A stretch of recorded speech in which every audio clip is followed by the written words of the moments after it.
السلام علیکم، کیسے ہیں سب دوست؟ وہ دونوں کلاس فیلو تھے۔ لڑکی پوری یونیورسٹی میں خوبصورت تھی اور لڑکا بھی اس سے کم نہیں تھا۔ دونوں ایک دوسرے سے ٹکراتے رہے اور آخر میں دونوں ایک دوسرے کے پیار میں گرفتار ہو گئے۔ معاملہ رومیو جولیٹ جیسا تھا۔ دونوں کے خاندان ایک دوسرے سے نفرت کرتے تھے۔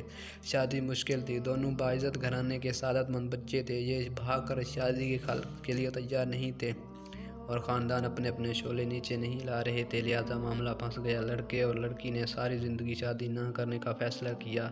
یہ دونوں اپنے گھر میں رہتے رہے۔ 5 سال تک ان کے درمیان رابطہ نہ ہوا۔ والدین شادی کی کوشش کرتے رہے مگر یہ انکار کرتے رہے، یہاں تک لڑکی کے والدین ہار مان گئے۔ لڑکی نے لڑکے کو فون کیا، لڑکے نے فون اٹھایا، لڑکی کی صرف سلام کی آواز سنی اور کہا، میں نے بارات کب لے کر آنا ہے؟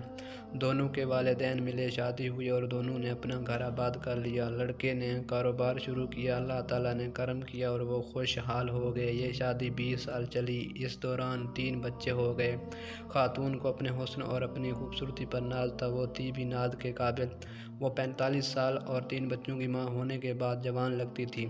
خاوند بھی روز اول کی طرح اس پر فدا تھا، وہ جی بھر کر اس کی تعریف کرتا تھا۔ خاتون کی منہ پر چھوٹی سی گلٹی نکلی اور یہ گلٹی پھیلتے پھیلتے ناسور بن گئی۔ ڈاکٹر کو دکھایا، ٹیسٹ ہوئے، پتہ چلا خاتون جلد کی کینسر میں مبتلا ہیں۔ خاوند صرف خاوند نہیں تھا، وہ اپنی بیوی کا مہوال تھا۔ وہ اپنی ران چیر کر بیوی کو کباب کھلا سکتا تھا۔ وہ بیوی کو لے کر دنیا جہاں کے ڈاکٹروں کے پاس گیا، ایک ڈاکٹر سے دوسرے ڈاکٹر اور ایک ملک سے دوسرے ملک۔ وہ دونوں چلتے رہے یہاں تک کہ ڈاکٹروں نے جواب دے دیا۔ خاتون کا جسم گلٹیوں سے بھر گیا۔ یہ مصیبت ابھی ختم نہیں ہوئی کہ دوسری آفت آن پڑی۔ خاوند کی گاڑی ٹرک سے ٹکرائی جس سے وہ شدید زخمی ہو گیا۔ وہ ہسپتال پہنچا، پتہ چلا کہ وہ بینائی کی نعمت سے محروم ہو چکا ہے۔ آپ اس کے بعد المیہ ملاحظہ کیجیے، شہر کا خوبصورت جوڑا، بدقسمتی، بیوی جلد کے کینسر کے مریض اور شوہر آنکھوں سے اندھا۔ لوگ انہیں دیکھتے تھے تو کانوں کو ہاتھ لگاتے تھے، لیکن یہ دونوں اس کے باوجود مطمئن تھے۔ یہ روز صبح باغ میں واک بھی کرتے تھے، ریسٹورنٹ میں کھانا کھانے بھی جاتے تھے۔ بیوی خاوند کا ہاتھ پکڑ کر ساتھ ساتھ چلتی تھی۔ یہ سلسلہ کئی ماہ چلتا رہا، لیکن بیوی نے خاوند سے عجیب مطالبہ کر دیا۔ وہ اکیلی سوئٹزرلینڈ جانا چاہتی تھی۔ خاوند نے وجہ پوچھی، بیوی نے کہا وہ 10-15 دن اکیلی رہنا چاہتی ہے۔ خاوند نے اس کے ساتھ جانے کے لیے ضد کی، لیکن وہ نہیں مانی۔ اصرار اور انکار بڑھتا رہا، یہاں تک آخر میں وہی ہوا جو ایسے معاملات میں ہوتا ہے۔ خاوند نے بیوی کو اجازت دے دی، بیوی سوئٹزرلینڈ چلی گئی۔ خاوند نے وہ 10 دن بڑی مشکل سے گزارے۔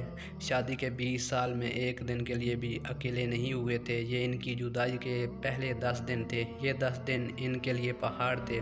خاوند اس پہاڑ تلے سسکتا رہا۔ 10 دن بعد بیوی نے آنا تھا۔ خاوند ایئرپورٹ پر پہنچا، لیکن بیوی نہیں تھی۔ خاوند کو دنیا ڈھلتی ہوئی محسوس ہوئی۔ وہ سارا دن بیوی کو فون کرتا رہا، بیوی سے رابطہ نہ ہوا، لیکن شام کو بیوی کا خط آ گیا۔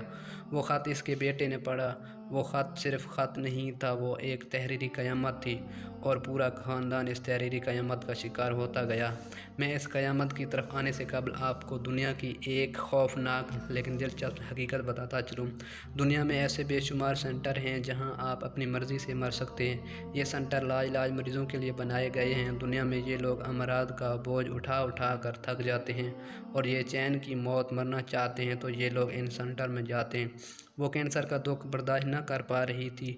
زندگی کے آخری 10 دن گزرے اور عین اس وقت اپنے موت کا تعین کر لیا جب اس کی فلائٹ نے وطن کی مٹی کو چھونا تھا۔ ادھر فلائٹ اتری اور ادھر وہ زندگی کی سرحد پار کر گئی۔ خاتون کا آخری خط بیٹے کے ہاتھ میں تھا۔ وہ سسکیاں لے لے کر خط پڑھ رہا تھا اور خاوند سر جھکا کر اپنی بیوی کا ایک ایک لفظ سن رہا تھا۔ اس نے بتایا وہ جب یونیورسٹی میں پہلی بار ملے تھے تو اس نے کیا محسوس کیا تھا۔